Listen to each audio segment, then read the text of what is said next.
to go even off travel for a second, like that part is so difficult to, like, let's say you react in a certain way and you don't want to, because part of that is like some of us don't even accept our anger, because anger can be helpful. It tells us like we're in danger, or our boundaries are being violated, and all these things. And especially for women, I've heard this to be true, that like they're taught that they can't be angry, that they have to accommodate, and all of these things. So I think it's really hard to know, okay, I'm feeling like this, and if your first instinct is to, like, I shouldn't feel like this, the other one is like, oh, should I feel like all these questions are so difficult, because you're like, oh, maybe I'm angry for a reason. Like maybe someone is doing something that's not good for me. And like, to do these cognitive loopholes, like you kind of want to take a nap after 10 minutes in this space, because you really have to like try to connect to like exactly how you feel, what the situation is. And then if someone that is close to you is doing something that's violating those boundaries and making you angry, then all of a sudden it's like, okay, how do I bring this up without it turning into a thing? And then some people have fear to even bring up feedback because of how it's related. Like I think actually coming full circle back to travel, I think that's why you really learn who you can and cannot travel with sometimes. Because if some feedback can't be given, like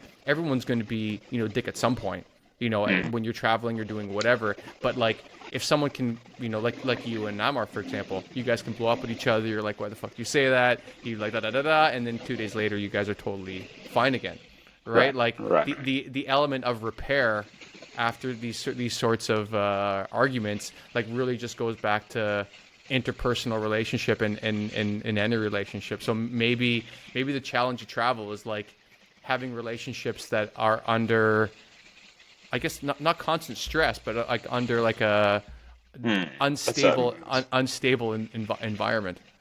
For sure, yeah. I think as well, I think in your, certainly in your teens and your early 20s, you're just holding on to your ego, and your ego is so like, vital to you, and you don't want anything that's gonna like come close to touching your ego.